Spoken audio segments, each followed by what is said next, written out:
तो कहानी की शुरुआत एक बच्चे से होती है जो कि किसी नई दुनिया में ही रिइंकार्नेट हो चुका था, लेकिन तभी उसकी मदर उसके सामने आती है। अचानक से हमारी सीरीज का एमसी, जिसका नाम की नो होता है, वो अपने स्टैट्स विंडो को खोलता है और अपने स्टैट्स देखना शुरू कर लेता है। उसे पता चलता है कि अभी तक तो उसका कोई नाम भी नहीं है और यहाँ तक कि अभी तक उसके पास कोई भी पावर नहीं है। वो अपने स्टैट्स को देखना शुरू करता है, लेकिन तभी उसके फादर, जो कि इस किंगडम के एम्परर थे, अब वो वहाँ पर आ चुके थे। और जब वो उस बच्चे को देखते हैं वो बोलते हैं, लगता है मेरा ही बच्चा है और इसका चेहरा तो सेम मेरे जैसा ही मिलता है। आगे अब वो लोग आपस में बातचीत करना शुरू कर लेते हैं। हमारा एमसी, जिसका नाम की नो था, अब वो भी एक नई दुनिया में रिइंकार्नेट हो चुका था और यहाँ तक कि अब उसके पास काफी नई नई पावर्स भी आ चुकी थी। लेकिन तभी वहाँ पर क्राउन प्रिंस का एक चीफ अब वहाँ पर आ चुका था। वो एम्परर को बोलता है, एम्परर, हम लोगों को इसका नाम क्या रखना चाहिए? हम लोग इसका नाम रखेंगे नो आरारैट और ये इस किंगडम का 13th इंपीरियल प्रिंस होगा। और अब सब इस बातचीत को सुनकर काफी ज्यादा खुश हो चुके थे।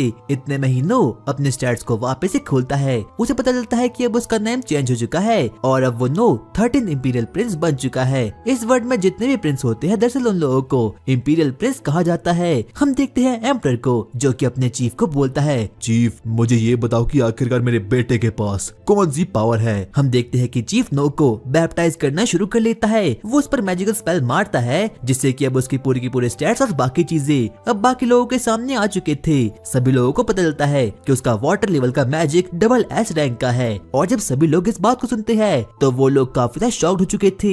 उन लोगों को बिल्कुल भी बिलीव नहीं होता कि किसी बच्चे के पास डबल एस रैंक की मैजिकल स्पेल भी हो सकती है, यानी कि इस बच्चे ने पहले ही अपने आप को अवेकन कर दिया है। और अब जब बाकी लोगों को इसके बारे में पता चलता है तो वो लोग काफी ज्यादा शॉक्ड हो चुके थे, क्योंकि आज तक ऐसा कोई भी कर नहीं पाया। बाद में जाकर हम 6 साल बाद की कहानी को देखते हैं, जहाँ पर कि अब नो काफी ज्यादा बड़ा हो चुका था। उसे इस वर्ल्ड के बारे में काफी कुछ नई नई चीजें पता चल चुकी थी, जैसे इस वर्ल्ड का नाम मेरिस एम्पायर है और यहाँ पर जो कोई भी प्रिंस होते हैं उन लोगों को इंपीरियल प्रिंस कहा जाता है। नो को अपने स्टैट्स और अपनी मैजिकल स्पेल के बारे में भी काफी कुछ नई नई चीजें पता चल चुकी थी, जैसे कि उसके पास एक वाटर मैजिक है और वो ये करने में काफी अच्छा भी है। यहाँ तक कि अब उसके पास काफी सुंदर सुंदर और काफी सारी मेड्स भी आ चुकी थी, जो कि उसकी छोटी सी स्वॉर्ड और बाकी सब चीजों का ध्यान रखती थी। उसके स्टैट्स बाकी लोगों को कुछ अजीब ही प्रकार के दिखते हैं, लेकिन खुद को वो उसके स्टैट्स कुछ अलग ही प्रकार के दिखते हैं। बाद में जाकर नो अपने मन में बोलता है, मेरी पावर का जरिया मेरे सबऑर्डिनेट्स है, यानी कि जितने ज्यादा उसके पास फ्रेंड्स और सबऑर्डिनेट्स होंगे उतनी ही ज्यादा उसकी पावर भी होती रहेगी और साथ साथ में उसका लेवल इनफिनिट तक ग्रो भी हो सकता है। सभी मेड्स नो को तैयार करती है और अब वो फाइनली अपने काम पर निकल चुका था। सबसे पहले वो ब्रेकफास्ट करता है, लेकिन तभी उसकी एक सुंदर सी मेड, जिसका नाम की एवेलिन था,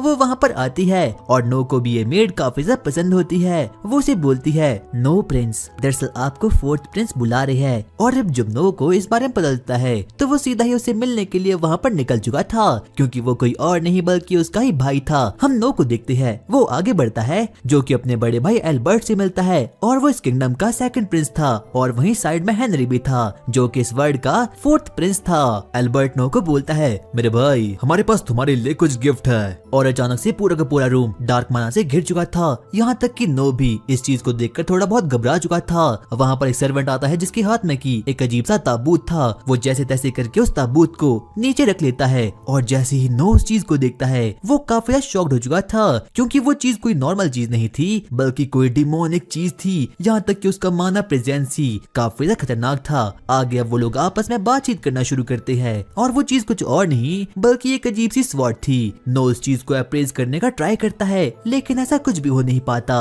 लेकिन तभी उसका बड़ा भाई द 2nd प्रिंस एल्बर्ट अब वहाँ पर आ चुका था। वो नो को बोलता है, नो, इसे उठाओ।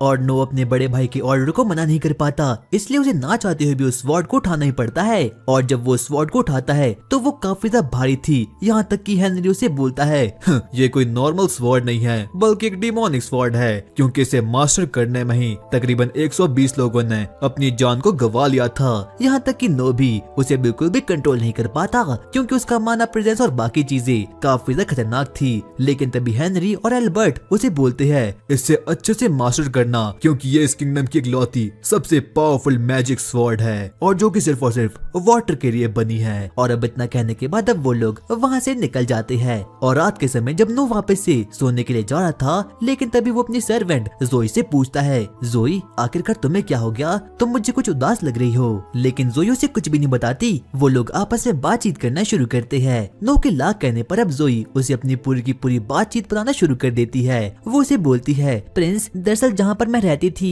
वहाँ पर फ्लड आ चुका है, और जो कोई भी मेरी फैमिली थी और जो कोई भी मेरे रिलेटिव्स थे, अब उनके पास रहने के लिए घर नहीं है और खाने के लिए खाना नहीं है। यहाँ तक कि मेरे रिलेटिव्स ने तो मुझे रेड लाइट डिस्ट्रिक्ट में जाने के लिए कह दिया है ताकि मैं वहाँ पर जॉब कर पाऊँ और थोड़े बहुत पैसे कमा पाऊँ। लेकिन तभी नो उसे ऐसा करने से साफ साफ मना कर देता है। वो उसे बोलता है, चाहे जो भी हो जाए तुम यहाँ से कहीं नहीं जाने वाली, और मैं तुम्हारी मदर को भी किंगडम में ही जॉब असाइन कर दूंगा। क्या? इसके लिए आपका बहुत बहुत शुक्रिया। डायलन मेरे पास आओ। इतने में हम देखते हैं कि नो का एक और सर्वेंट अब वहाँ पर आ चुका था। वो उसे बोलता है, डोसो एरिया में बहुत ज्यादा फ्लड आ चुका है, जहाँ पर की जोई का होम टाउन है। चाहे तुम जैसे भी करो लेकिन वहाँ पर कुछ रहने के लिए जमीन ले लो। लेकिन तभी डायलन उसे बोलता है, प्रिंस ऐसा करना पॉसिबल नहीं है क्योंकि हमारे पास इतने पैसे नहीं है। लेकिन तभी नो अपने मन में सोचने लग जाता है कि उन लोगों के पास रॉयल्टी फंड में और बाकी फंड को मिलाकर 5 लाख रैन है, यानी कि जो इस वर्ल्ड की करेंसी होती है। लेकिन उन लोगों के पास अभी भी 2 लाख रैन कम पड़े हैं, यानी कि उस जमीन की कीमत तकरीबन 7 लाख रैन होगी। लेकिन तभी नो डिसाइड करता है कि जो लैंड उसके फादर ने उसे दी थी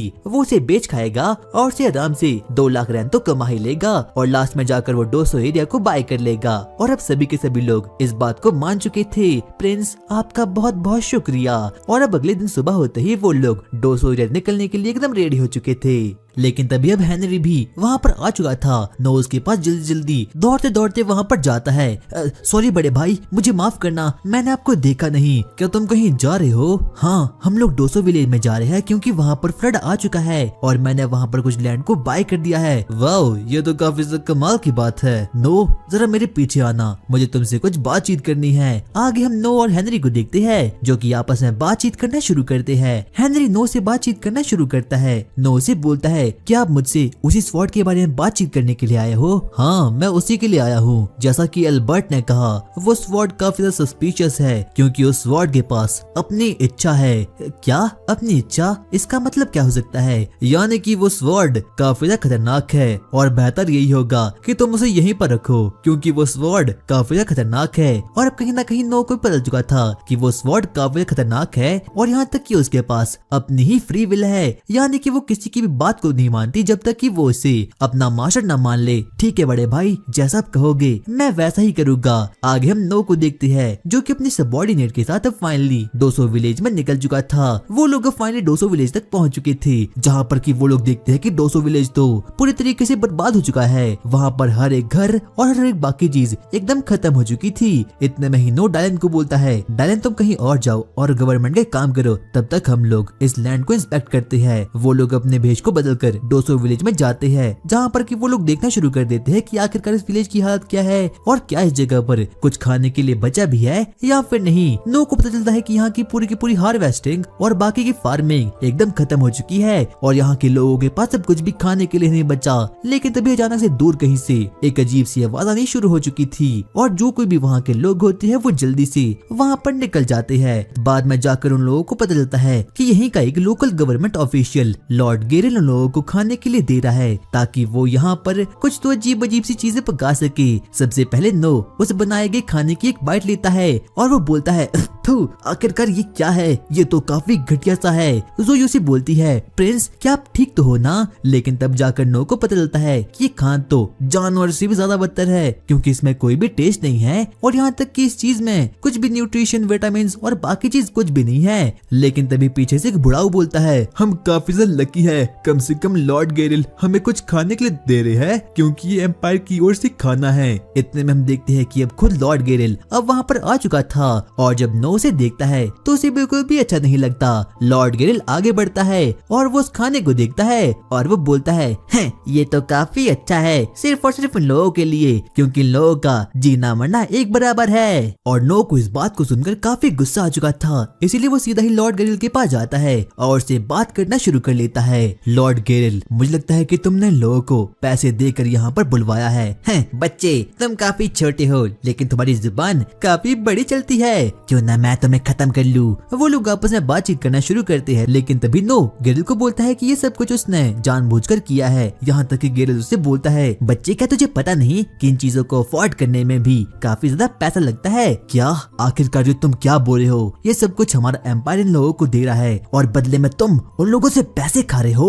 और वो लोग नो की बातों को बिल्कुल भी सीरियसली लेते नहीं। इतने में ही नो उन लोगों को बोलता है, तुम इन मासूम लोगों की मदद नहीं कर सकते, आखिरकार तुम अपने आप को इंसान क्यों बोलते हो? जिससे कि लॉर्ड गैरिल और उसके चमचों को अब काफी ज्यादा गुस्सा आ चुका था। बच्चे तूने क्या बोला? तेरी हिम्मत कैसे हुई मेरी इंसल्ट करने की? क्या तू जानता नहीं कि आखिरकार मैं कौन हूँ? यहाँ तक कि गैरिल अब नो से लड़ने के लिए एकदम रेडी हो चुका था। तुमने बहुत बड़ा पाप किया है और इसकी सजा सिर्फ और सिर्फ एक है, और वो है मौत।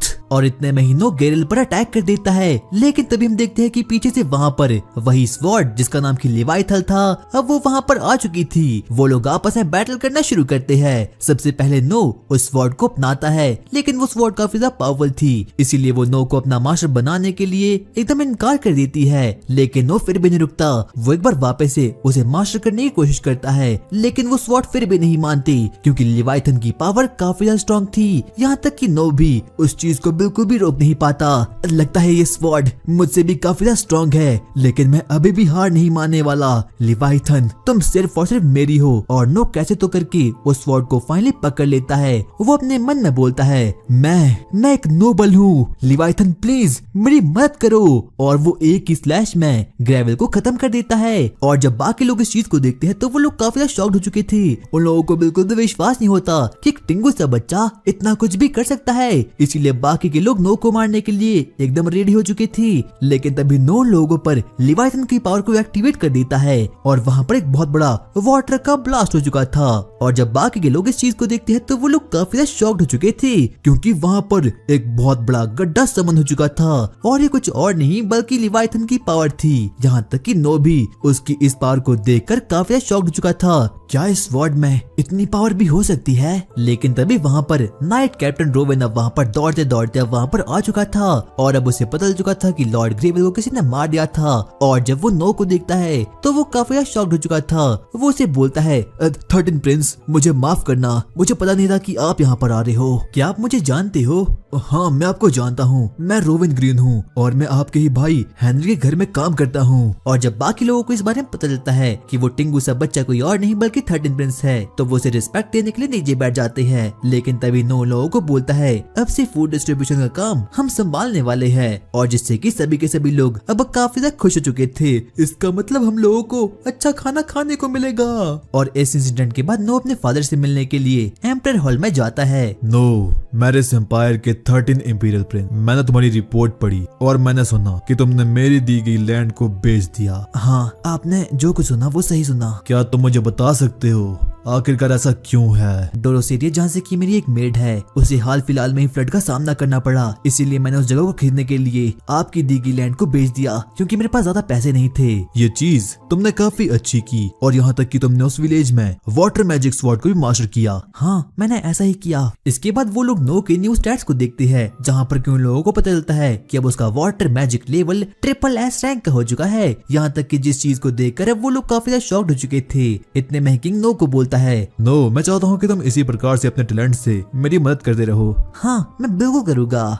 आगे अब नो और जोई मैरिस एम्पायर के कैपिटल सिटी रेड स्ट्रीट में आ जाते हैं और यहाँ पर वो लोग दरअसल किसी काम से आए थे। वो लोग अब आगे बढ़ना शुरू करते हैं। बाद में जाकर नो वैगन से आगे बढ़ता है और जोई वहाँ पर उसका वेट कर रही थी और नो ने अब जोई को एक्स्ट्रा वर्क दे दिया है ताकि जोई भी उसका थैंकफुल हो पाए और यहाँ तक कि वो नो को काफी ज्यादा पसंद भी करती है। अब वो लोग फाइनली एक अजीब सी हॉल में जाना शुरू करते हैं, जहाँ पर कि सबसे पहले नो जाता है और साथ साथ में उसके पीछे अब जोई भी वहाँ पर निकल जाती है। लेकिन तभी नो अपने स्टैट्स को देखना शुरू करता है। अचानक से वहाँ पर एक शो होना शुरू हो चुका था। वहाँ पर एक सिंगर आती है जो कि सभी लोगों के लिए गाना गाना शुरू करती है और यहाँ तक कि नो को उसका गाना काफी ज्यादा पसंद आता है क्योंकि उसने इस वर्ल्ड में आकर पहली बार किसी गाने को सुना था और उसे वो काफी अच्छा लगता है। और यहाँ तक कि उसकी आवाज में नो को थोड़ा बहुत दर्द भी दिखाई दे रहा था। अब नो को लगता है कि उसे कैसे भी करके इसके साथ दोस्ती करनी होगी। बाद में जाकर नो अपने मन में सोचना शुरू करता है, ये इतना भी बुरा नहीं गा रही और जहाँ तक मैं सही हूँ इसका नाम एलिस जे है। आगे हम देखते हैं कि एलिस्चे अब गाना गाना शुरू करती है, लेकिन तभी अचानक से पीछे से आवाज आती है, इस घटिया सी आवाज को बंद करो। अचानक से वहाँ पर एक मोटा आदमी और उसके साथ के दो चिलगोजे जैसे साथी अब वहाँ पर आ चुके थे। वो लोग काफी ज्यादा गुस्से में थे और अब उन लोगों को कैसे भी करके उस लड़की को पीटना था। वो लोग आगे बढ़ते हैं और अब उस लड़की को बुली करना शुरू करते हैं। उनमें से वो मोटा आदमी उस लड़की को बोलता है, इस भद्दे से गाने से तुम अपने बाप के डेब्ट को कभी भी पूरा नहीं कर पाओगी। लेकिन तभी वो लड़की बोलती है, मेरे पास इसके अलावा कोई भी दूसरा काम नहीं है। लेकिन तभी वो मोटा सा आदमी उस लड़की की बेइज्जती करना शुरू कर देता है, यहाँ तक कि वो उसे बोलता है, मुझे हंसाओ मत, तुम्हें भी पता है कि तुम अपने फादर के डेब्ट को कैसे पूरा कर सकती हो। बस मुझे तुम्हारे साथ एक रात चाहिए। लेकिन तभी हम लोग देखते हैं कि सभी लोग हंसना शुरू कर देते हैं और बाकी के नल्ले लोग कुछ भी कर नहीं पाते। लेकिन तभी पीछे से नो लोगों को बोलता है, रुक जाओ बच्चे, अपनी मम्मी के पास वापस निकल जा। लेकिन तभी हम लोग नो को देखते हैं, वो आगे बढ़ता और बोलता है, इंपीरियल लॉ 60 के अनुसार तुम एक लड़की को उसकी बॉडी सेल करने के लिए बोल रहे हो, जो कि एक गुनाह है, और इसके बदले में मैं तुम्हें मारने के लिए भी बिल्कुल तैयार हूँ। और अब नो भी स्टेज पर आ चुका था, जहाँ पर कि वो लोगों को बोलना शुरू करता है कि जो कुछ भी वो बोल रहे हैं वो बिल्कुल गलत है। लेकिन तभी अब वो मोटा सा आदमी नो को गले से पकड़कर उठा देता है और वो उसे बोलता है, बच्चे मेरे साथ मत भिड़ वरना मैं तुझे मार दूंगा। लेकिन तभी हम देखते हैं कि अब नो को भी काफी ज्यादा गुस्सा आ चुका था। वो एक चुटकी बजाकर लिवाइथन को वहाँ पर समन करा देता है और उन सभी लोगों पर लिवाइथन का 1% मैजिक का यूज कर देता है, जिससे कि वो सभी के सभी लोग काफी डर चुके थे। इसीलिए अब वो लोग वहाँ से भागना शुरू कर देती है। लेकिन तभी नो एलिस्चे से बातें करना शुरू करता है, जहाँ पर कि एलिस्चे उसे बताती है कि उसके फादर का डेब्ट अभी भी उस पर भारी है और वो सिंगिंग करके उसे चुका रही है और वो पैसे उसके लिए पूरे नहीं पड़ते क्योंकि उसकी माँ बीमार भी है। लेकिन अब बाकी लोगों को भी इसके बारे में पता चुका था कि वो लड़का कोई आम लड़का नहीं है, बल्कि वो तो 13 प्रिंस है। आगे नो और एलिस्चे आपस में बातचीत करना शुरू करते हैं, जहाँ पर कि नो उसे बोलता है, मैं तुम्हें हर महीने 25 रैन दूंगा ताकि तुम अपनी सिंगिंग पर फोकस कर सको, जिससे कि एलिस्चे भी काफी से खुश हो चुकी थी। और अब नो जोए के साथ वापस से अपने कैसल में आ चुका था और जहाँ पर कि वो गेट के पास उन्हीं लैंडर्स को देखता है जो कि उससे पहले भिड़े थे। लेकिन तभी वो अपने मेट से बोलता है, वैसे कौन है ये लोग? आपसे माफी मांगने के लिए यहाँ पर आए हैं और ये लोग खुद को लैंडर्स बोलते हैं। लेकिन नो अपनी मेट से बोलता है, चाहे जो भी हो जाए उन लोगों को अंदर मत आने देना। ठीक है प्रिंस, जैसा आप बोलो। और तभी 4th प्रिंस हेनरी भी नो से मिलने के लिए वहाँ पर आ चुका था। हेनरी नो को बोलता है, तुम उन लोगों के साथ ऐसा क्यों कर रहे हो? नो से बोलता है, बड़े भाई यहाँ पर हम बातें नहीं कर सकते, इसीलिए प्लीज आप अंदर आइए। वो लोग अंदर जाते हैं, जहाँ पर कि नो हेनरी को पूरी की पूरी बात बता देता है। लगता है वो सिंगर तुम्हें काफी ज्यादा पसंद आ चुकी है। हाँ, वैसे मुझे वो पसंद तो है, पर प्लीज उससे मुझे छीन मत लेना। बहुत बढ़िया, तुम काफी ज्यादा स्मार्ट हो। वैसे फ्रैंक और ग्रे जो कि तुम्हारे भाई है, वो भी सेम तुम्हारे जितना ही है और तुम्हारी एज की है, लेकिन वो लोग तुम्हारे जितना अक्लमंद बिल्कुल भी नहीं है। नो को एहसास होता है कि उसके सच में काफी ज्यादा भाई है, लेकिन उन लोगों की मदर अलग अलग है और फादर उन लोगों का एक ही है। आगे अब वो लोग लिवाइथन के बारे में बातचीत करना शुरू करते हैं और जहाँ पर कि हेनरी नो से बोलता है, मैंने सुना कि तुमने लिवाइथन को मास्टर कर लिया, क्या ये सच है? वैसे मैं उसे पूरी तरीके से मास्टर नहीं कर पाया, लेकिन मैंने उसे कंट्रोल करना सीख लिया है। आगे अब नो भी लिवाइथन के बारे में हेनरी को बताना शुरू करता है कि आखिरकार उसकी क्या क्या पावर है। और अचानक से नो हेनरी के सामने लिवाइथन को सम्मान करवा देता है, जिसे देख कर के हेनरी भी काफी शॉक्ड हो चुका था, क्योंकि लिवाइथन कोई आम स्वॉर्ड नहीं है, बल्कि वो तो एक नेशनल लेवल का ट्रेजर है। वो लैंडर्स अभी भी नो के गेट के बाहर ही थे ताकि वो लोग कैसे भी करके नो से माफी मांग पाए। लेकिन तभी अब उस मोटे को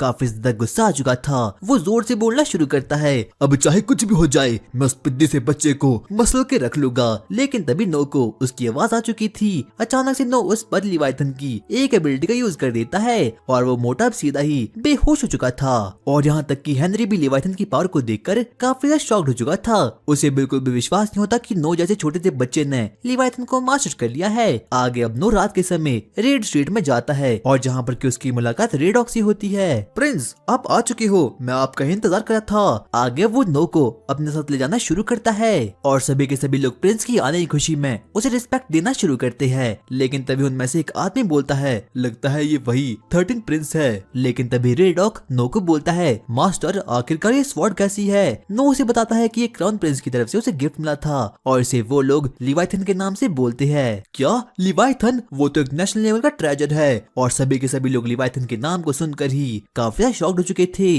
क्योंकि लिवाइथन कोई आम स्वॉर्ड नहीं थी, बल्कि वो तो एक नेशनल लेवल का ट्रेजर था। जरूर ये कोई खिलौना होगा। और नो को उसकी आवाज आ चुकी थी और तभी नो लिवाइथन के डार्क मानो को रिलीज करवा देता है, जिससे कि वो सभी के सभी लोग मरने के करीब आ चुके थे। आखिरकार ये क्या है? प्रिंस, आपने काफी अच्छा किया। लगता है यही नेशनल लेवल ट्रेजर की पार होती होगी और अब आपने इस चीज को कंट्रोल कर दिया है। और अब सभी लोग इस चीज से काफी ज्यादा खुश हो चुके थे और अब सभी लोग इस चीज को देखकर काफी ज्यादा खुश हो चुके थे। वो लोग बोलना शुरू करते हैं, लगता है अब प्रिंस हमारी जान को बचाने वाले हैं। लेकिन तभी नोआ के पास रेड हॉक वहाँ पर आता है और वो उसे बोलता है, प्रिंस, हमें इस लड़के का क्या करना चाहिए? बस इसे ऐसा ही छोड़ लो। आगे हम देखते हैं कि अब सभी के सभी नोबल लोग एक के बाद एक करके प्रिंस से मिलना शुरू करते हैं ताकि वो लोग प्रिंस से अपनी जान पहचान को आगे बढ़ा पाए। लेकिन तभी वहाँ पर एक अजीब सा बंदा आता है जिसका नाम की बायरन एलन था। वो बोलता है, मेरा नाम बायरन एलन है और मैं एलन कंपनी का मालिक हूँ और ये मेरी बेटी सिंडी है। आगे हम देखते हैं कि अब वो लोग आपस में इंट्रोडक्शन करना चालू कर देते हैं। लेकिन तभी नोआ बायरन को बोलता है, बायरन क्या तुम्हारी बेटी अडॉप्टेड है? हाँ, पर आपको कैसे पता? बस मुझे पता चुका था। आगे जाकर वो आपस में बातचीत करना शुरू करते हैं और नोआ को बायरन काफी ज्यादा इंटरेस्टेड लगता है।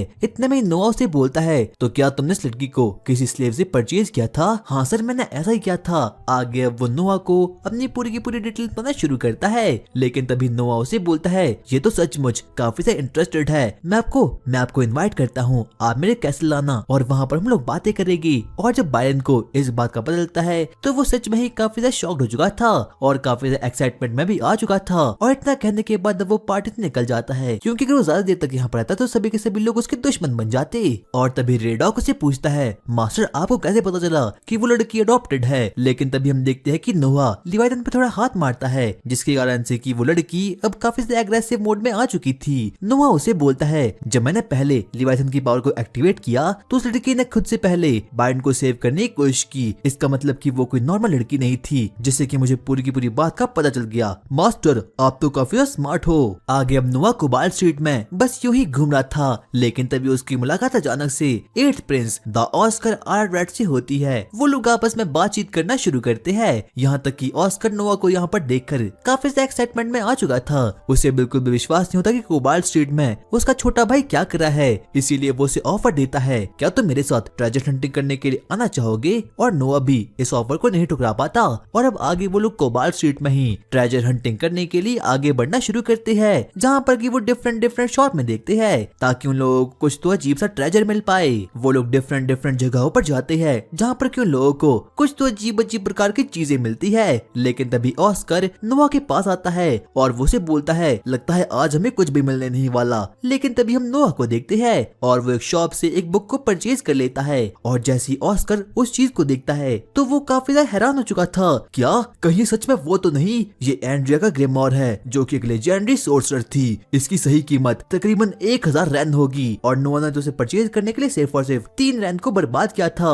और ये चीज सच में काफी ज्यादा ऑसम और एक ट्रेजर थी। और अब वो लोग ट्रेजर को पाकर सच में ही काफी ज्यादा खुश हो चुके थे। इतने में ही नोआ की नजर अपने स्टैट्स पर जाती है और जहाँ पर कि वो देखता है कि उसकी विंड मैजिक अब और ज्यादा एनहांस हो चुकी है। लेकिन तभी नोआ अपने जेब में से लिवाइथन को निकालता है और उस बुक पर अपनी मैजिकल पावर का यूज कर देता है और अचानक से उस ग्रिममोर में से उस सोर्सर की सॉल बाहर निकल जाती है जो कि काफी ज्यादा खतरनाक होती है। इतने में ही ऑस्कर नोआ को बोलता है, नोआ यहाँ से भाग जाओ क्योंकि ये काफी ज्यादा पावरफुल होगा। लेकिन तभी नोआ लिवाइथन का यूज करके उस स्पिरिट को एकदम खत्म करके रख देता है और जिससे कि वो स्पिरिट भी कहीं खत्म हो चुकी थी। इतने में ही ऑस्कर नोआ की इस पावर को देखकर काफी ज्यादा शॉक्ड हो चुका था। उसे बिल्कुल भी विश्वास नहीं होता कि नोआ के पास भी इतनी पावर कैसे हो सकती है। लेकिन तभी अचानक से उन लोगों के पास एक ट्रेडर आता है और वो उन लोगों से बोलता है, मेरा नाम एलन है और मैं पास में ही एंटिक शॉप का मालिक हूँ। प्लीज मैं चाहता हूँ कि आप लोग मेरे साथ आओ। क्या तुम्हारी शॉप में कोई ट्रेजर है? मैं चाहता तो हूँ कि वो कोई ट्रेजर निकले।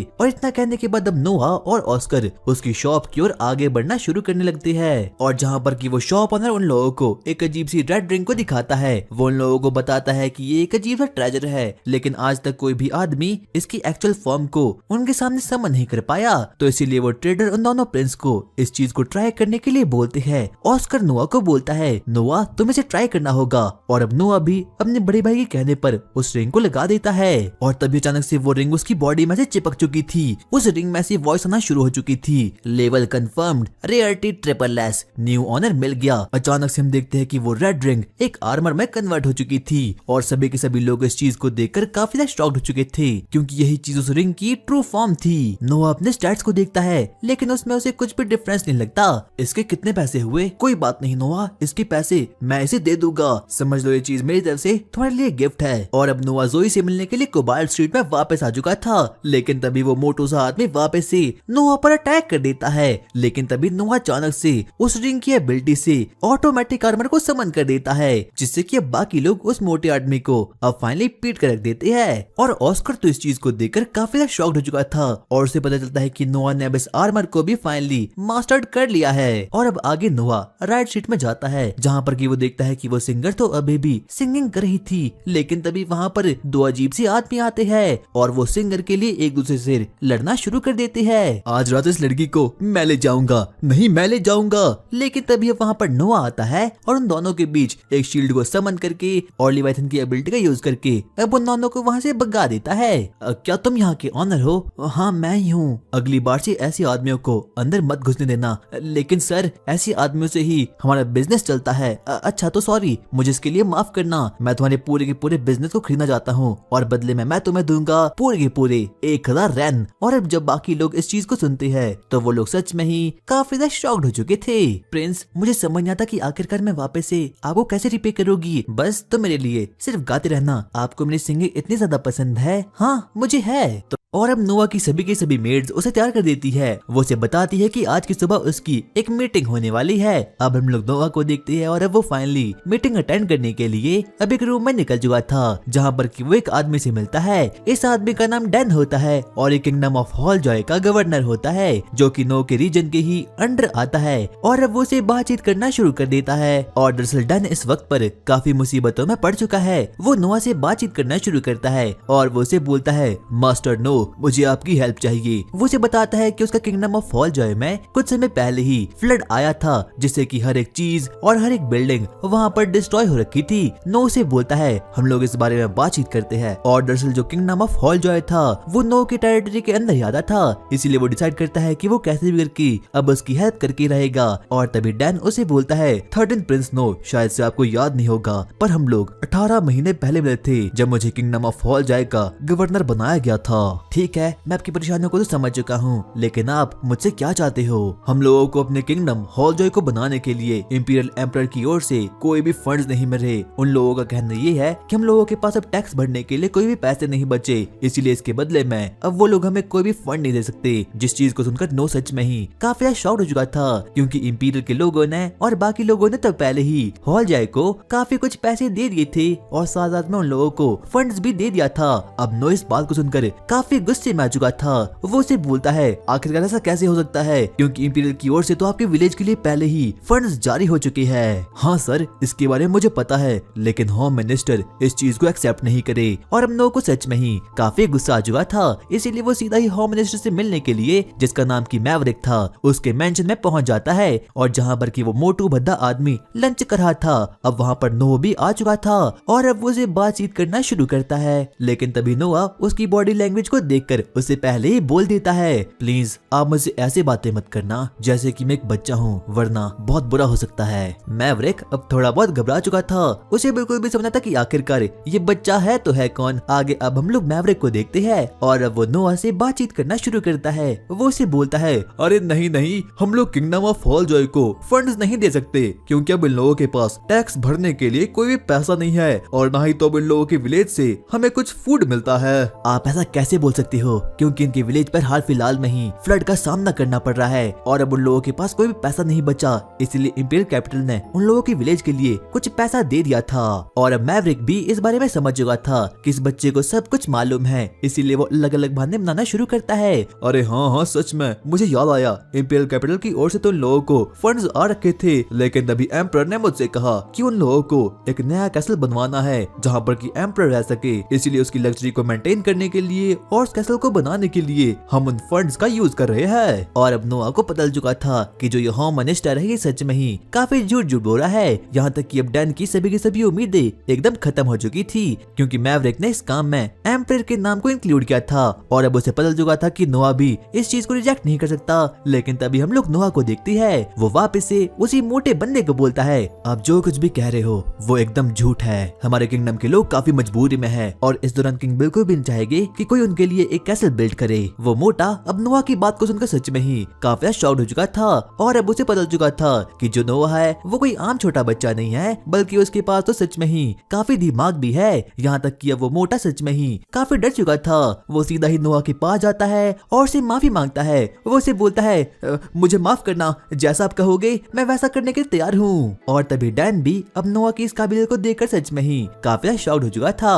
और अब डैन को पैसे मिल चुके थे। वो वापस से अपनी विलेज में जाता है ताकि वो वहाँ पर हर एक चीज को रिबिल्ड कर पाए। लेकिन तभी नोआ के पीछे अचानक से एक मैसेंजर आता है और वो उसे बोलता है मास्टर आपको किंग ने बुलाया है। और अब नोजोई के साथ अपने डैड से मिलने के लिए वहाँ पर निकल जाता है, जहाँ पर उसकी मुलाकात एम्पर से होती है। और अब वो लोग आपस में बातचीत करना शुरू करती है। नोआ, मैंने हाल फिलहाल में ही तुम्हारे बारे में सुना कि तुमने किंगडम ऑफ हॉल जॉय के साथ और उस गवर्नर के साथ वहाँ पर क्या किया। बहुत अच्छे नोआ, तुम ऐसे ही करते रहो। क्या डैड आपको इतने जल्दी पता चल गया? हाँ बिल्कुल, तुमने काफी अच्छा काम किया। लेकिन तभी अब वो नोआ को बोलना शुरू करता है कि उसे लिवाइथन यानी कि जो उसकी स्वॉर्ड है उसे मास्टर करना चाहिए, क्योंकि हो सकता है कि उसे फ्यूचर में कॉम्बैट की जरूरत पड़े। मैंने इस किंगडम के सबसे ग्रेटेस्ट स्वॉर्ड्समैन डामियन को तुम्हें सिखाने के लिए यहाँ पर लाया है, जिससे कि तुम लिवाइथन को मास्टर करना सीख सकते हो। और तभी हम लोग कमांडर डामियन को देखते हैं। वो किंग से बोलता है मास्टर इससे पहले मैं नोआ को सिखाऊं, लेकिन सबसे पहले मुझे इनके साथ एक स्वॉर्ड फाइट को करना होगा ताकि मैं इनकी काबिलियत का पता लगा सकूं। और अब वो दोनों ही स्वॉर्ड फाइट करने के लिए एकदम रेडी हो चुके थे। डामियन अपनी जेब से अपनी बड़ी स्वॉर्ड को निकालता है और अब वो नोआ पर अटैक करने के लिए एकदम रेडी हो चुका था।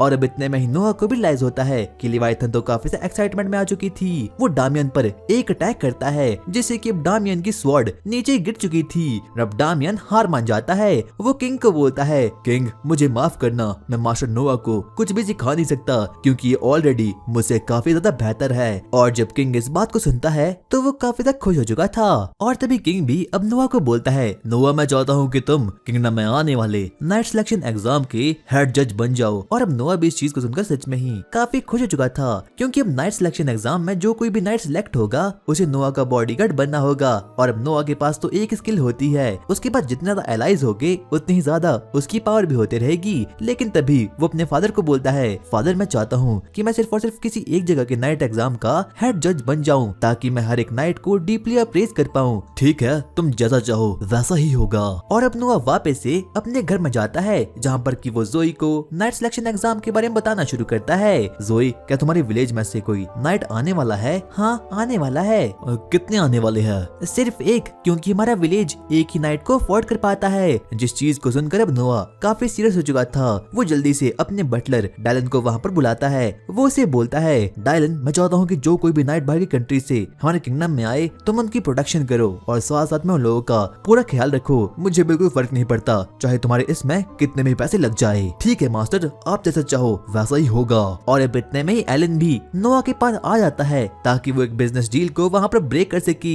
और इतने में ही नोआ उसकी प्राइसिंग लिस्ट और बाकी चीजों को देखता है और बाद में जाकर नोआ को एहसास होता है कि एलन ने बेफालतू में ही उसे काफी डिस्काउंट दे दिया था। वो उसे बोलता है एलन, क्या तुमसे कुछ कैलकुलेशन मिस्टेक हो चुकी है? लेकिन तभी एलन उसे बोलता है अरे नहीं नहीं, ऐसा बिल्कुल नहीं है। तो तुमने मुझे इतना डिस्काउंट क्यों दिया है? क्योंकि आप रॉयल हो। लेकिन नोआ को पहले ही इस चीज के बारे में पता चल चुका था कि जो एलन है वो जरूर कुछ न कुछ तो खिचड़ी पका रहा है। वो उसे बोलता है एलन, मुझे पता है कि कोई भी मर्चेंट ऐसे अपने पैसे फेंकता नहीं, तुम्हें जरूर मुझसे कुछ चाहिए होगा, तुम बोल सकते हो। क्या आपको सच में पता चल गया? आगे जाकर अब एलन उसे बताना शुरू करता है कि नाइट सिलेक्शन एग्जाम के सेम दिन ही कुछ सर्वेंट को सिलेक्ट करने का, जो कि आगे जाकर कैसल में काम करने वाली है, उन लोगों का भी एक एग्जाम होने वाला है। इसलिए एलन चाहता है कि उसकी मनपसंद की एक लड़की नोआ की सिफारिश से कैसल में एक्सेप्ट हो जाए। पर नोआ को पहले से ही इस चीज का काफी ज्यादा एहसास हो चुका था। उसे कहीं ना कहीं पता चल चुका था कि सच में ही काफी ज्यादा डेंजरस स्टेप होने वाला है, क्योंकि अगर गलती से भी कोई लड़की, जैसे कि एलन जानता है, वो कैसल में सिलेक्ट हो गई तो जो कुछ भी कैसल में हो रहा होगा वो एलन को पहले ही पता चल जाएगा। और अगर ऊपर से वो लड़की किंग को पसंद आ गई तो एलन को काफी ज्यादा प्रॉफिट हो सकता है। और अब नोआ भी उसके इस ऑफर को एक्सेप्ट कर देता है। लेकिन तभी वो उसे बोलता है एलन, मैं इतने जल्दी किसी भी सर्वेंट को एक्सेप्ट नहीं करूंगा। मैं उस लड़की को तभी एक्सेप्ट करूंगा अगर वो मुझे भी पसंद आएगी। ठीक है 13 प्रिंस, जैसा आप कहो।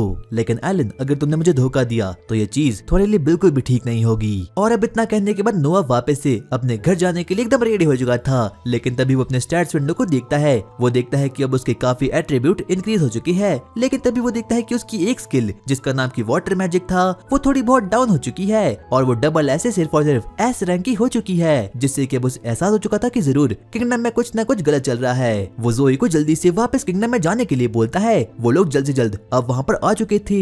इतने में हम लोग नोआ को देखते हैं जो कि अपने फादर के पास था, और तभी किंग के पास एक अजीब सर्वेंट आता है और वो उसे पूरी की पूरी बातों को बता देता है। किंग भी नोआ को देखकर सच में ही काफी ज्यादा एक्साइटमेंट में आ चुकी थी। वो उसे बोलते हैं, नोआ तुम बिल्कुल ठीक थे, एल्मीरिया में कुछ चोर लोग घुस आए हैं जो कि हमारे किंगडम में भी आगे जाकर अटैक कर सकते हैं, तो मैं चाहता हूँ कि तुम वहाँ पर जाओ और उन लोगों का पता लगाओ और उन लोगों को खत्म कर लो। लेकिन तभी नोआ अपने IQ का यूज करता है और वो किंग को बोलता है, नहीं मैं ये काम अकेले नहीं कर सकता, इसलिए मैं चाहता हूँ कि मेरे बिग ब्रदर हेनरी भी मेरे साथ आए। ठीक है नोआ, जैसा तुम चाहो वैसा ही होगा। और अब हेनरी और नोआ वैगन में बैठकर आगे बढ़ना शुरू करती है ताकि वो किंगडम एल्मीरिया में जा सके और वहाँ पर कुछ रेबल लोगों को खत्म कर पाए। और तभी अचानक से नोआ को एहसास होता है कि उसकी स्वॉर्ड लिवाइथन उसे रुकने के लिए बोल रही है। वो सभी लोगों को रोक कर रख देता है और तभी वो वैगन से बाहर जाता है, लेकिन तभी कुछ लोग उस पर प्रिजन मैजिक का यूज करके उसे ट्रैप करने की कोशिश करते हैं। लेकिन तभी नोआ भी अपनी शील्ड मैजिक का यूज करके अपने आप को प्रोटेक्ट कर देता है। वो लिवाइथन को बाहर निकालता है और सभी लोगों को बेहोश कर देता है। अब हेनरी भी वहाँ पर आ चुका था। वो उसे बोलता है, हम लोगों को इन्हें खत्म नहीं करना चाहिए था ताकि हम लोग इनसे कुछ इन्फो को ले पाए। लेकिन तभी नोआ भी अब उसे बताता है कि ये लोग सिर्फ और सिर्फ बेहोश है और अभी तक ये लोग मरे नहीं है। और अब नोआ को भी इस बैटल से एहसास हो चुका था कि जितने भी ये लोग होते हैं वो सिर्फ और सिर्फ वॉर हॉर्सेस पर आते हैं, इसीलिए वो अगले दिन ही सीधा ही एलन के पास जाता है और अब उससे वो बातचीत करना शुरू करता है। वो उसे बोलता है, एलन मैं तुम्हें जो कुछ भी बताऊंगा वो टॉप सीक्रेट है। तुम्हारे किंगडम यानी कि एल्मीरिया में कुछ रेबिलियन लोग घुस आए हैं जो कि हमेशा हॉर्सेस पर बैठकर अटैक करते हैं, इसलिए मैं तुम्हें 10,000 रैन दे रहा हूँ और मैं चाहता हूँ कि तुम मार्केट में से हॉर्स फूड को बाय कर लो ताकि उन लोगों के लिए वो बचे ही ना, जिससे कि उन लोगों के हॉर्स काफी ज्यादा वीक हो जाएंगे और हम लोग उन लोगों को काफी आसानी से हरा सकती है। और एलन तो उसकी इस प्लान को सुनकर सच में ही काफी ज्यादा इम्प्रेस हो चुका था। और अब नोआ भी वापस से किंग के पास आ जाता है। बाद में जाकर किंग उसे बताता है, जिस रेबिलियन को तुमने पकड़ा था हमने उन लोगों से काफी कुछ इन्फॉर्मेशन पा ली है। जिस चीज को सुनकर कि अब नोआ थोड़ा बहुत सस्पिशियस हो चुका था।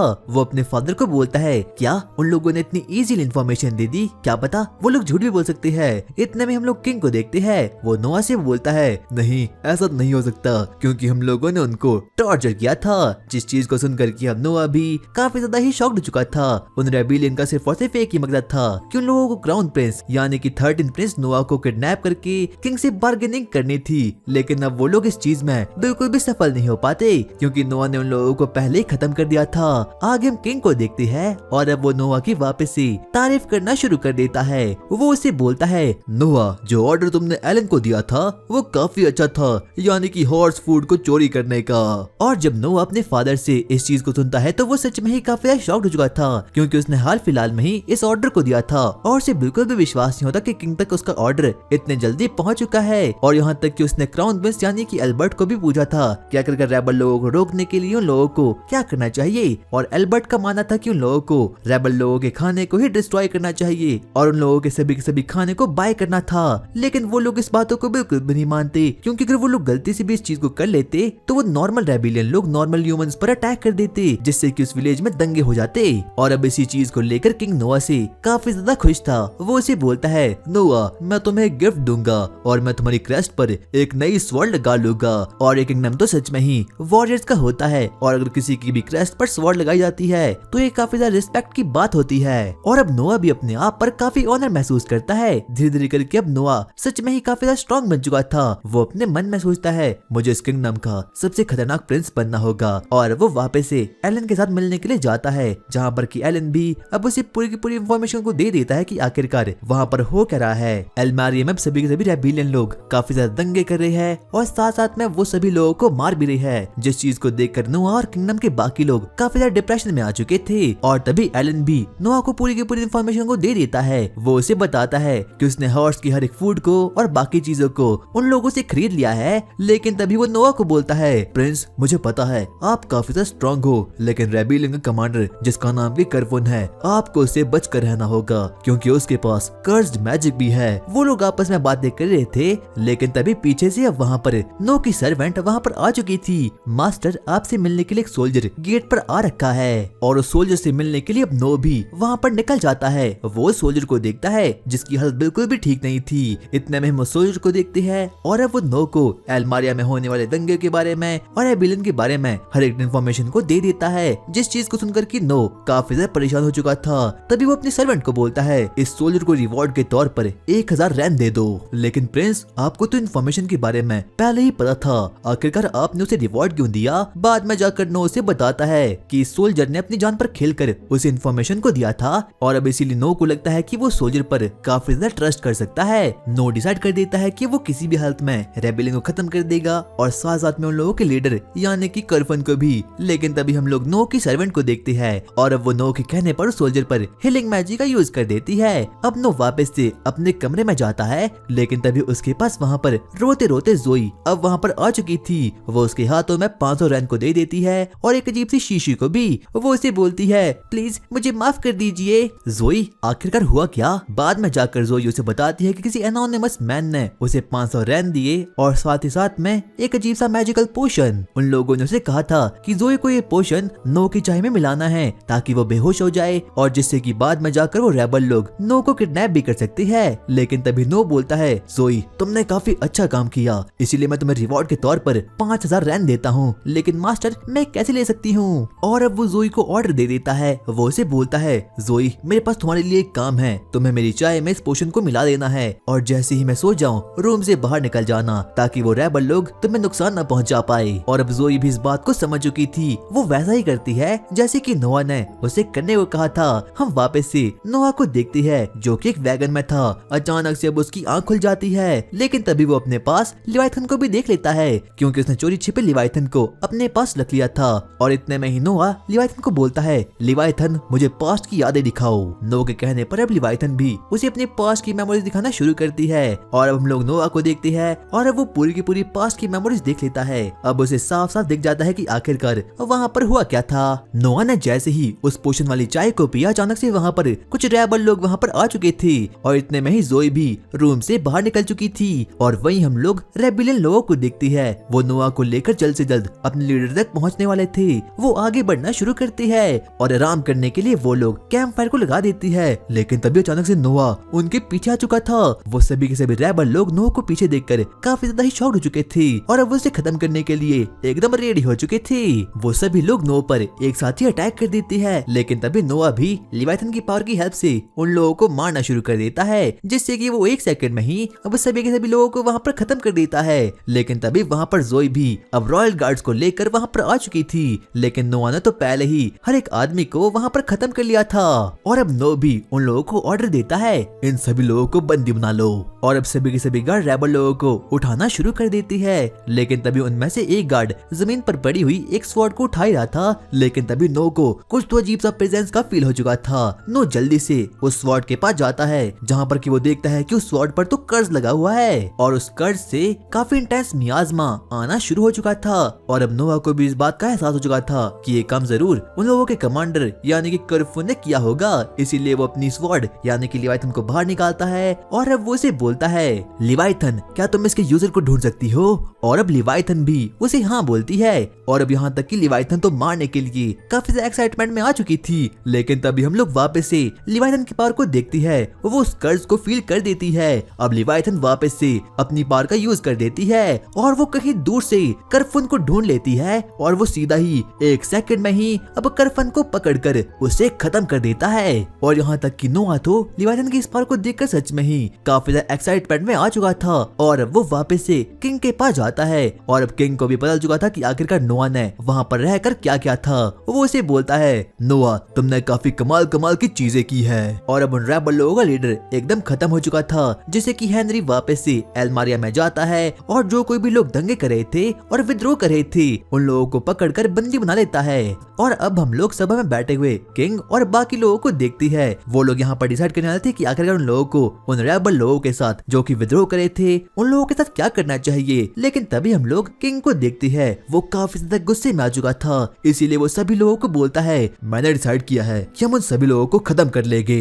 लेकिन तभी नो पूरी की पूरी बड़ी सभा में किंग को ऐसा करने से साफ साफ मना कर देता है। वो उसे बोलता है नहीं किंग, आप ऐसा नहीं कर सकते, क्योंकि किसी भी लॉ के अनुसार बिल्कुल भी सही नहीं है। जिस चीज को सुनकर कि अब किंग काफी ज्यादा शॉक्ड हो चुका था। उसे बिल्कुल भी विश्वास नहीं होता कि एक छोटा सा बच्चा बड़ी सभा में उसका विद्रोह भी कर सकता है। लेकिन वो कहीं ना कहीं खुश हो चुका था। वो उसे बोलता है 13 प्रिंस, तुमने काफी अच्छा काम किया। मैं अभी बहुत ही गलत काम करने वाला था, लेकिन तुमने मुझे रोक लिया। इसके बदले में मैं तुम्हें एक न्यू टाइटल देता हूँ जो कि वाइज का है। जिस चीज को सुनकर कि सभी के सभी लोग काफी ज्यादा ही शॉक्ड हो चुके थे, क्योंकि वाइज का टाइटल सच में ही काफी ज्यादा रेयर होता है। और जब सभी लोग सुनते हैं कि किंग ने पहली बार किसी बच्चे को टाइटल दिया था, तो वो लोग काफी ज्यादा शॉक्ड हो चुके थे। और यहाँ तक कि किंग भरी सभा में बोल देता है नोआ, अगर तुम पहले पैदा हुए होते तो क्या पता मैं तुम्हें क्राउन प्रिंस बना देता। जिससे कि सभी के सभी लोग किंग की इस बात को सुनकर काफी ज्यादा शॉक्ड हो चुके थे, क्योंकि ये सच में ही काफी ज्यादा ऑनर की बात होती है। आगे वहाँ पर प्रेसिडेंट भी अब वहाँ पर आ चुके थे। किंग उससे बोलता है मैं चाहता हूँ कि तुम लोग इन रेबल लोगों को कड़ी सी कड़ी सजा दो, क्योंकि छोटी सी सजा में मैं सेटिस्फाई नहीं हो पाऊंगा। और अब राजा नोआ से बोलते हैं नाइट सिलेक्शन एग्जाम जल्दी होने वाला है, तो क्या तुमने सोचा है कि आखिरकार तुम उन लोगों का टेस्ट कैसे लेने वाले हो। और वहीं हम लोग बाद में नोआ को देखते हैं जो कि फाउंटेन के किनारे पर बैठा हुआ था। लेकिन तभी उसके आसपास के कुछ लोग बाल्टी में पानी भरे उसके पास खड़े थे। वो उन लोगों को बोलता है जल्दी से मेरे ऊपर इस पानी को फेंक लो। और ठीक वो लोग ऐसा ही करते हैं। जैसे ही वो लोग ऐसा करते हैं, लेकिन तभी हम लोग देखते हैं कि नोआ की शील्ड वहाँ पर ऑटोमेटिक ही एक्टिव हो जाती है, जिससे कि नोआ बिल्कुल भी गीला नहीं होता। और अब वो किंग के पास जाता है और वो उनसे बोलता है जो कोई भी नाइट सिलेक्शन एग्जाम में अपने अटैक को मेरे सबसे पास ले आएगा, मैं उसे ही विनर घोषित कर दूंगा। और जब किंग नोआ के इस टैक्टिक्स को सुनते हैं, तो वो सच में ही काफी एक्साइटमेंट में आ चुके थे। वो उसे बोलते हैं नोआ, तुम काफी ज्यादा कमाल के हो। वैसे ये काफी अच्छा तरीका है किसी को भी जजमेंट करने का, लेकिन इसमें एक डिसएडवांटेज भी है। क्या पता अगर कोई नाइट काफी पावरफुल हो और अगर उसका अटैक तुम पर आ गया तो तुम क्या करोगे बच्चे।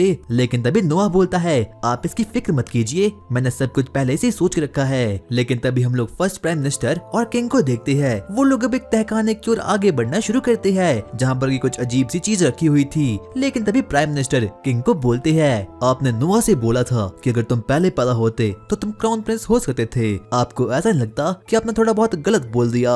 नहीं, ऐसा बिल्कुल भी नहीं है। नोआ काफी ज्यादा समझदार है और साथ साथ में वो मेरे सभी बेटों में से काफी टैलेंटेड भी है। यहाँ तक कि उसने मेरे डिसीजन को सही भी किया और उसने एनिमी के लीडर को बिना बैटलफील्ड में जा ही खत्म कर दिया था। और अब वो लोग फाइनली एक चैम्बर तक तो पहुंच चुके थे, जहाँ पर कि वो लोग एक अजीब सी चीज को देखते हैं। किंग अपने मन में बोलता है कहानियों के अनुसार मुझे कभी भी लिवाइथन की ट्रू सील को नहीं तोड़ना चाहिए, लेकिन मुझे लगता है कि नोआ इस चीज को संभाल सकता है, इसीलिए मैं ऐसा करने के लिए अब रेडी हो चुका हूँ। यानी कि अब किंग लिवाइथन की ट्रू सील को तोड़ने वाले हैं, जिससे कि लिवाइथन का असली रूप बाहर आ जाएगा और अब तो उसकी स्वॉर्ड और भी पावरफुल हो सकती है।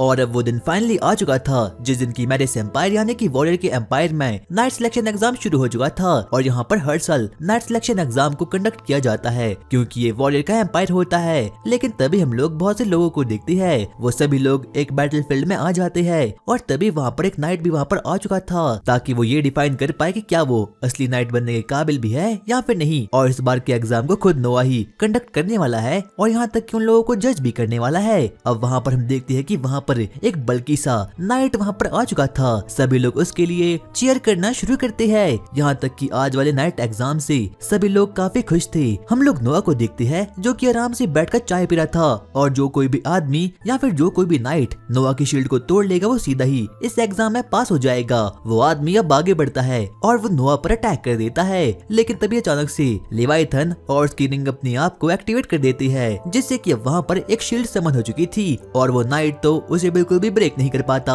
वो नाइट अपने मन में बोलता है नहीं, मैं ये नहीं कर सकता क्योंकि ये काफी ज्यादा हार्ड है। और यहाँ तक कि किंग भी आज वाले एग्जाम को देखकर काफी खुश था, क्योंकि काफी ज्यादा वियर्ड वे है किसी को भी जज करने का। मैं ये देखना चाहता हूँ कि आखिरकार नोआ किस प्रकार के नाइट को चूज करेगा। लेकिन तभी वहाँ पर एक और नाइट वहाँ पर आ चुका था और तभी वो सीधा ही नोआ पर फायर मैजिक का यूज कर देता है और अब उस पर अपने फुल पावर से अटैक कर देता है। लेकिन जैसा ही धुआं हटता है हम देखते हैं कि नोआ को तो कुछ भी नहीं हुआ हुआ उसका प्रोडक्शन बैरियर अभी भी उसे सेव कर रहा था और यहाँ तक कि अब वो वाला कैंडिडेट भी एकदम हार चुका था। अब शाम होने वाली थी, यानी कि आज के दिन का नाइट सिलेक्शन एग्जाम खत्म होने वाला था। लेकिन तभी अब वहाँ पर इस एग्जाम की लास्ट कैंडिडेट अब वहाँ पर आ चुकी थी। वो एक क्यूटी सी लड़की थी जिसका नाम की शिरले ग्रांट्स था और अब वो नोआ को मारने के लिए और नोआ पर अटैक करने के लिए आगे बढ़ जाती है। वो उस पर अपनी स्वॉर्ड से अटैक करती है, लेकिन तभी नोआ अपनी शील्ड को एक्टिवेट कर देता है। अचानक से हम लोग देखते हैं कि उसकी स्वॉर्ड तो उसकी शील्ड को ब्रेक करके रख देती है। हम देखते हैं कि वो नोआ की शील्ड को ब्रेक करके वो उसे फाइनली इंजर्ड कर लेती है। सभी लोग इस चीज को देखकर काफी ज्यादा परेशान हो चुके थे,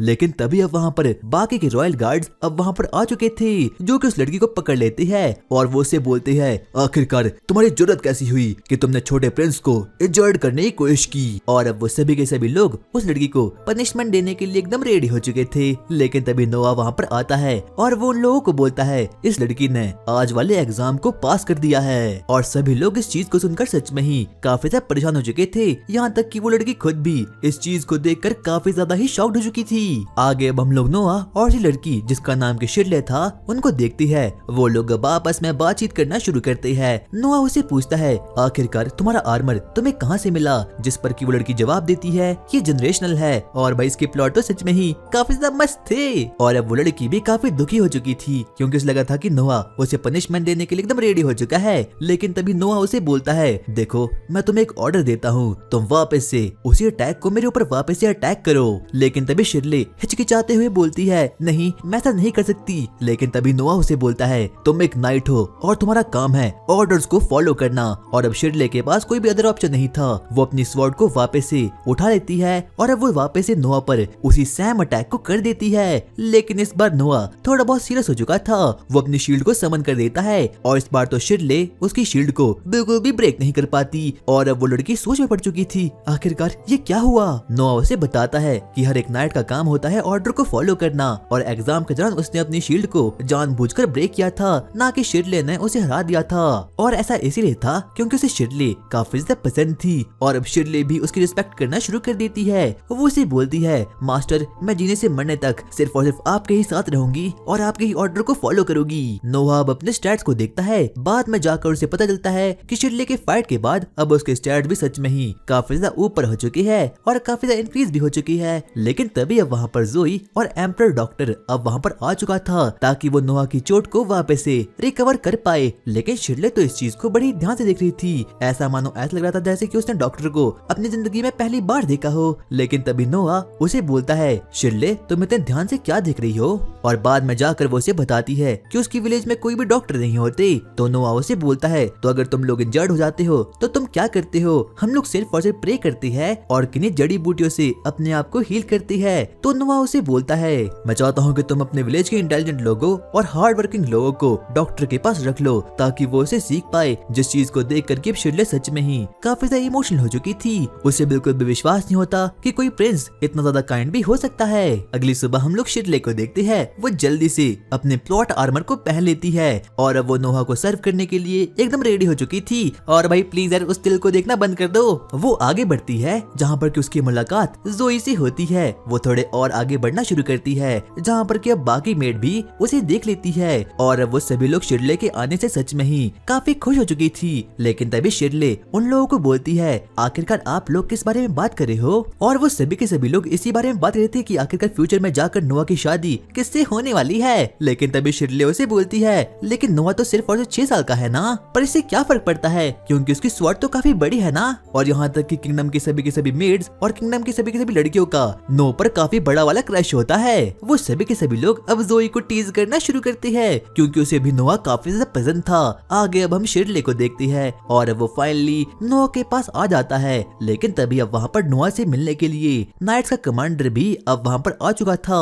वो उसे बोलता है प्रिंस सभी नाइट्स नाइट सिलेक्शन एग्जाम से काफी खुश है, उनसे कहना मैं भी उन लोगों से काफी खुश हूँ। और अब इतना कहने के बाद अब वो कमांडर वहाँ से बाहर निकल जाता है। लेकिन तभी वो शिरले को बोलता है शिरले जरा इन्हें बाहर तक छोड़ कर आओ। और अब शिरले भी वहाँ पर जाती है और तभी कमांडर उसे बोलता है अगर तुम हमेशा नोआ के साथ रहोगी तो तुम फायदे में रहोगी और वो तुम्हें कभी भी गलत रास्ते पे जाने नहीं देगा।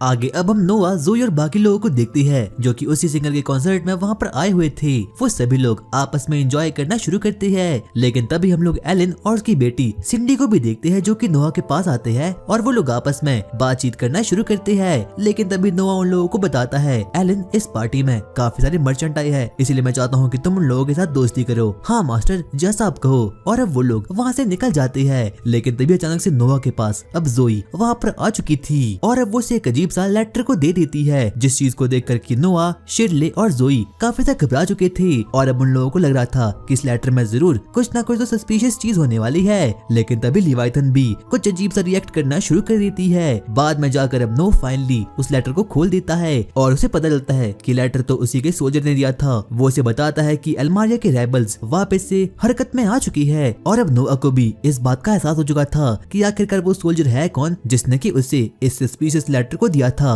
वो कोई और नहीं था बल्कि वही पुराना सोल्जर था जिसने कि अपनी जान की बाजी लगाकर नोआ को वापस से इंफॉर्मेशन दे दी थी। लेकिन अब नोआ कहीं ना कहीं थोड़ा बहुत घबरा चुका था। उसे उस सोल्जर की चिंता होना शुरू हो चुकी थी क्योंकि अब वो वापस से अल्मारिया में उन लोगों पर स्पाई करने के लिए वहाँ पर निकल चुका था। और तभी अब नोआ जोई को बोलता है, जोई, मुझे पता है कि अब वो सोल्जर की जान खतरे में आ चुकी है, इसलिए मैं चाहता हूँ कि तुम मेरे ब्रदर यानी कि हेनरी को जल्दी से इंडिकेट करो और सोल्जर को मेरे पास जल्दी से लाने के लिए बोलो। और अब कहीं ना कहीं जो नोआ होता है वो थोड़ा बहुत गिल्ट में आ चुका था। अगली सुबह उसे वापस से वो लेटर मिल जाता है जहाँ पर कि वो देखता है कि जो नहीं होना चाहिए था वो ही हो गया। उन अल्मारिया के रेबल्स को वो सोल्जर मिल चुका था और उन लोगों ने उसे काफी ज्यादा टॉर्चर भी किया था, यहाँ तक कि उन लोगों ने उस पर कोई भी मर्जी नहीं दिखाई और उससे पीटते रहे। लेकिन ठीक समय पर वो सोल्जर हेनरी और बाकी लोगों को मिल गया। अभी उसकी जान तो ठीक है लेकिन अभी भी वो थोड़ा बहुत अनकॉन्शियस हो चुका था। वो जोई को बोलता है, जोई, तुम जल्द से जल्द उस सोल्जर के पास जाओ और अगर उसे किसी भी चीज की जरूरत है तो आकर मुझे बताओ। और अब जोई भी वहाँ से निकल जाती है। आखिरकार ये सारी सिर्फ और सिर्फ मेरी गलती है। आगे अब शिरले और नोआ मार्केट में जाते हैं ताकि वो अपने भाई हेनरी के लिए कुछ बढ़िया सी गिफ्ट को खरीद पाए। और अब वो फाइनली एक शॉप में निकल जाते हैं जहाँ पर की शॉप का ऑनर नोआ को बढ़िया बढ़िया सी गिफ्ट दिखाना शुरू करता है। लेकिन तभी नोआ की नजर एक अजीब से टूल पर पड़ती है। वो उसे बोलता है, आखिरकार ये क्या है। बाद में जाकर अब शॉप ऑनर उसे बताता है, मास्टर, ये तो गॉडेस लिंडसे का स्टैचू है जो कि पूरे के पूरे वर्ल्ड में सिर्फ और सिर्फ दो ही है। और शिरले को तो वो स्टैचू सच में ही काफी ब्यूटीफुल लगता है। नोआ उसके पास जाता है और अब उसे ध्यान से देखना शुरू कर देता है। लेकिन तभी हम लोग देखते हैं कि अब नोआ का बड़ा भाई ऑस्कर भी अब वहाँ पर आ चुका था और अब वो भी उसी लिंडसे के स्टैचू को अब वहाँ पर देख लेता है। छोटे भाई, लगता है तुम इस रेयर पीस को खरीद रहे हो, तुम्हें इसे जल्दी से खरीद देना चाहिए क्योंकि पूरे के पूरे वर्ल्ड में सिर्फ और सिर्फ ये दो ही बने हैं, एक मेरे पास है और एक तुम खरीदने वाले हो। लेकिन तभी नोआ उस स्टैचू की ओर आगे बढ़ता है और उसे सीधा ही तोड़कर चकनाचूर कर देता है। सभी लोग इस चीज को देखकर काफी ज्यादा शॉक्ड हो चुके थे। लेकिन तभी वो शॉपकीपर को बोलता है, चिंता की कोई बात नहीं, मैं तुम्हें इसके बदले 10,000 रैन देने के लिए तैयार हूँ। नोआ, तुमने काफी अच्छा काम किया क्योंकि अब पूरे के पूरे वर्ल्ड में ये स्टैचू सिर्फ एक रह चुका है, जिससे कि तुमने मेरी वाली स्टैचू की वैल्यू काफी ज्यादा बढ़ा दी। और अब नोआ और शिरले वापस से अपनी घर की ओर आगे बढ़ना शुरू कर देते हैं। लेकिन तभी शिरले नोआ से बोलती है, मास्टर, आखिरकार आपने उस स्टैचू को ब्रेक क्यों किया, क्योंकि वो तो एक बहुत ही प्रीशियस ट्रेजर था ना। बाद में जाकर नोआ अब उसे बताता है, शिरले, ट्रेजर कोई ऑब्जेक्ट नहीं होता बल्कि ट्रेजर्स तो लॉयल आदमी होते हैं जिन्हें कि तुम दुनिया में बहुत ही मुश्किल से ढूंढ पाते हो, जैसे कि तुम शिरले। और शिरले तो इस बात को सुनकर सच में ही काफी ब्लश फील करती है। मास्टर, मैं हमेशा ही आपका साथ दूंगी। और अब हम लोग 6 साल बाद की कहानी देखते हैं जहाँ पर कि हम लोग देखते हैं कि अब नोआ भी फाइनली 12 साल का हो चुका है और शिरले के प्लॉट्स भी काफी बड़े हो चुके हैं और अब वो लोग अपनी एक नई जर्नी पर निकल चुके थे। सो गाइज, आई होप तुम्हें वीडियो पसंद आई होगी। और हाँ यार, मुझे पता है कि मुझे बहुत से एनिमेज का पार्ट 2 लाना है, पर अगर तुम्हें इस वाले एनिमे का पार्ट 2 चाहिए तो इस वीडियो को हाइप कर लो और जैसे इस वीडियो पर 800 कमेंट्स पूरे हो जाएंगे मैं इस वीडियो का भी पार्ट 2 ले आऊंगा। और हाँ भाई, मैं बिल्कुल भी झूठ नहीं बोल रहा।